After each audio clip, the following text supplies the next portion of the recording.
20 taon akong nagsilbi ng pagtitindig ng kanin at sabi sa bayan ng Pura Tarugo.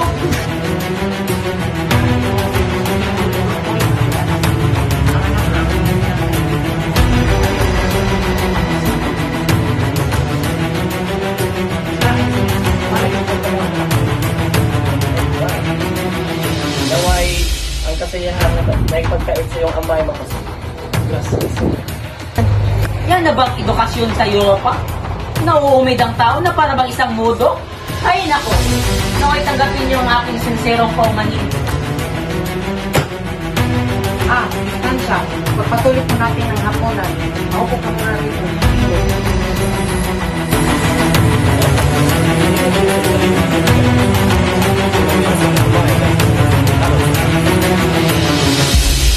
Noong nakaraan ay meron ditong libingan na may matikos.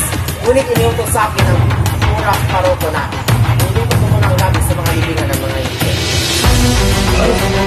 At ginawa mo naman ang sinabi niya? Hindi po! Kapag-kapag mo ang bagay ng makalakasa ko lang. Hindi ka muna sa iyo mga libingan ng bagay ko. Matawag ko. Sige.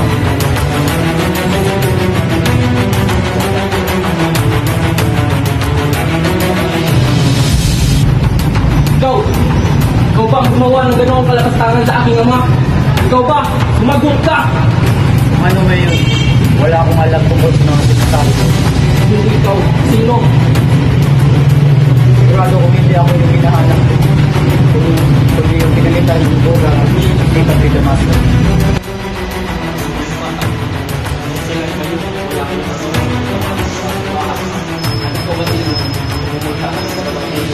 Dahil hindi magandang pagtunog ng kampana at hindi ka uwi ang alas 8 kundi alas 10 ng gabi. At kumakatot ka pa, ito sa'yo! Ay!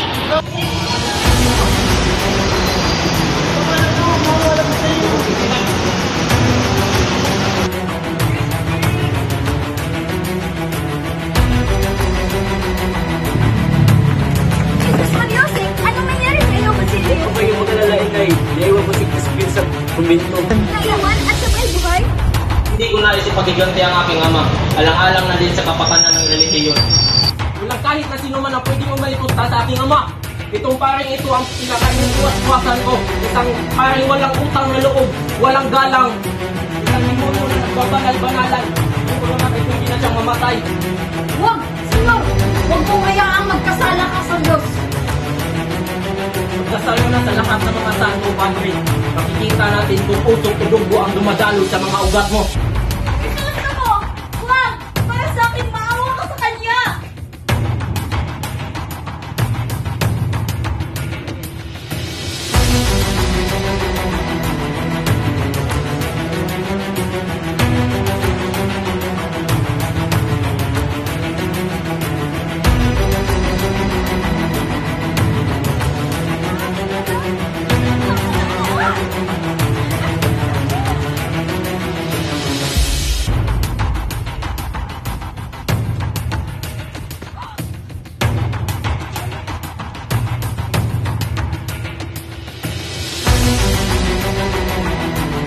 Ibukod ninyo ang kasulatan ng aking ama na siyang lalong magpapahamak sa akin.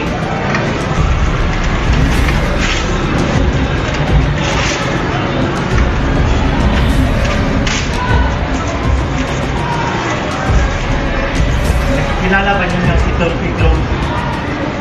Siya ang luluko sa puso.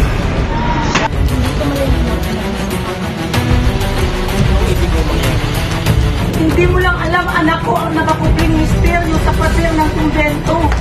Umili ka ng iba pa, mahalin mo ang binata, kahit sino man siya, wag lang ang kumbento.